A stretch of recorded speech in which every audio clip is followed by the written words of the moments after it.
Listen closely, and I mean really lean into the profound frequency of this transmission, because in the year 2026, the most violent, sophisticated, and invisible crime being committed against your personhood isn't physical.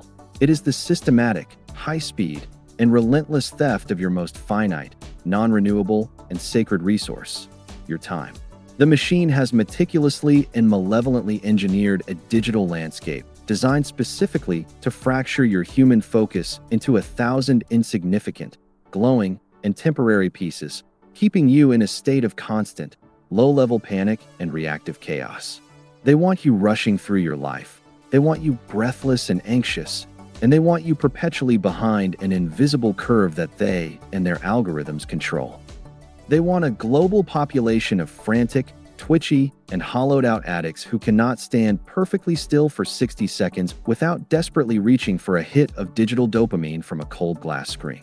But today, Andrew is swinging wide the heavy, intricate, ancient clockwork doors of the 81st vault of the Edge archives, the Cadence Protocol.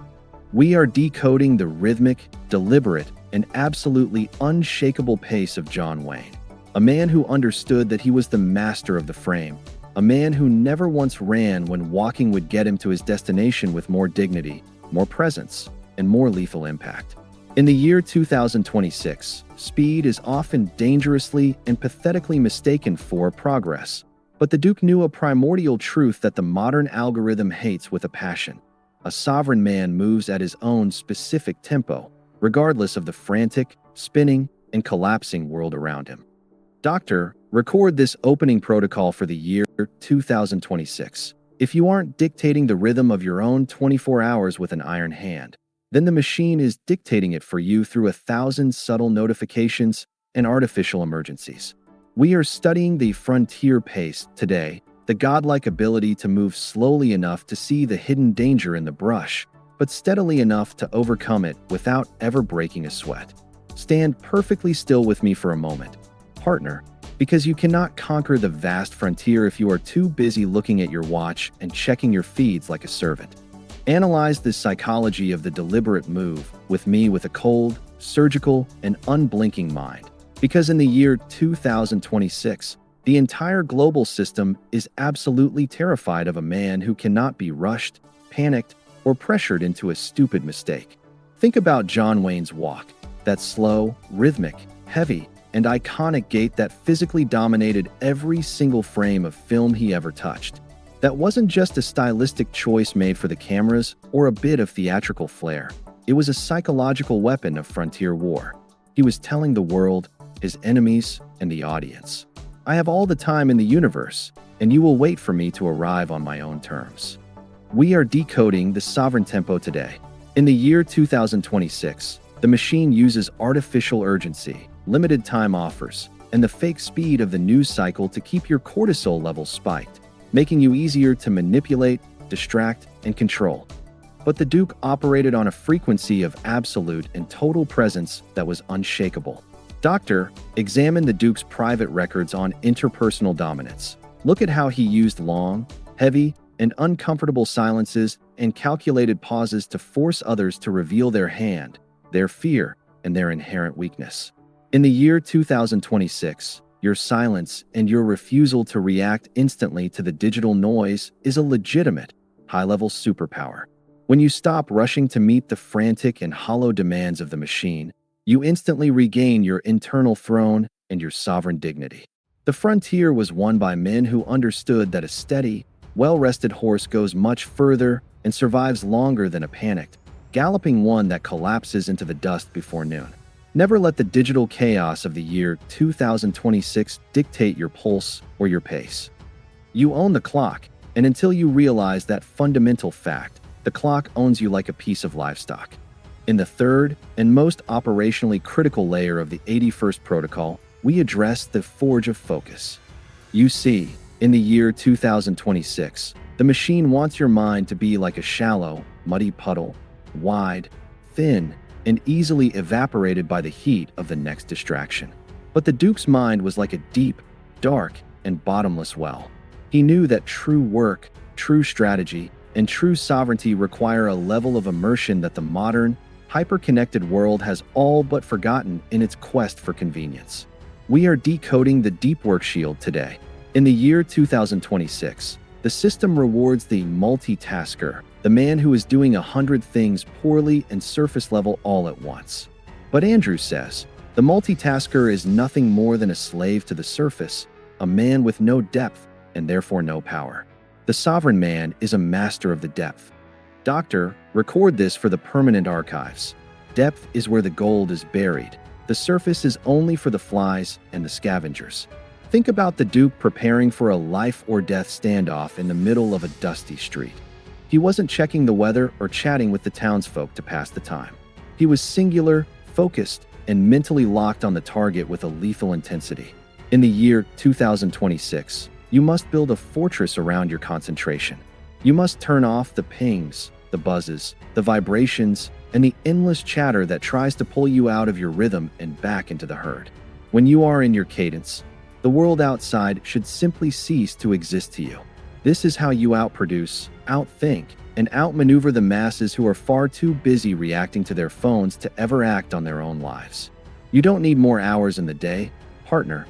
You need more focus in the hour. You need to learn how to stretch a single hour into a lifetime of progress by being completely, dangerously, and absolutely present in every single second of it until the work is done. Analyze the lethal nature of proactive living with me, because in the year 2026, most men are nothing more than biological pinballs, bouncing aimlessly from one external stimulus to the next without any internal direction or sovereign compass. They are purely reactive creatures. They are puppets of the 24-hour news cycle, the social feed, and the boss's urgent emails. But John Wayne didn't react. He acted. He set the tone. He set the pace. And he let the rest of the world react to him. We are decoding the lead protocol today. Doctor, examine the Duke's personal philosophy on the first move. He understood that the man who moves first with a steady hand and a clear eye dictates the final outcome of the fight before it even begins. In the year 2026, the machine wants you in a defensive, submissive crouch, waiting to see what happens next so you can adjust and adapt. But a sovereign man doesn't adjust to the world. He makes the world adjust to his cadence. There is a specific, ancient kind of internal power that comes from deciding exactly what your day will look like before the sun even breaks the horizon. When you set your own pace, you stop being a victim of the urgency of others. Most things that the year 2026 calls urgent are actually just other people's lack of planning, their lack of discipline, or the machine's attempt to steal your attention. Ignore them. Let them wait in the dark. Let the emails sit. Let the notifications pile up like dead leaves in autumn. Your rhythm is more important than their manufactured emergency. By the time you reach the 81st chapter of your own sovereign journey, you should be so locked into your own pace that the frantic world looks like it's moving in slow motion while you are moving with the unstoppable speed of a bullet. That is the ultimate inversion of power in the year 2026. We are closing this clock-stopping, world-slowing, and strategically rhythmic 81st chapter of the Edge archives with a final proclamation of time sovereignty. Look at your life in the year 2026. Are you a man who is being dragged behind a speeding, out-of-control carriage, or are you the one holding the reins with a steady hand and choosing the exact speed of the journey? You have adopted the Cadence Protocol today, and you are finally starting to understand that your time is the only thing you truly own in this life. And giving it away for free to the machine is a form of slow-motion spiritual suicide. John Wayne's final lesson for us in this chapter is simple yet profound. A man who is always in a hurry is a man who doesn't know where he is going. Don't let the high-speed delusions and the digital mirages of a hyper-connected world rob you of the quiet, sovereign dignity of a steady walk toward your goal. Take a long breath, square your heavy shoulders, and slow down your world until you can feel the solid ground beneath your boots again. This is Andrew, signing off from the 81st vault of the Edge archives, where we don't count the minutes like servants, we make the minutes count like kings. The world out there is going to keep spinning faster and faster until it eventually flies off its axis.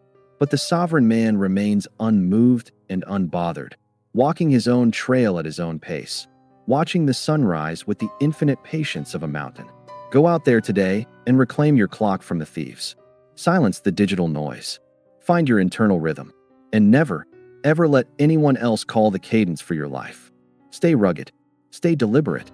Stay completely, dangerously sovereign in your time until the very last grain of sand falls through the glass and the sun sets on the frontier.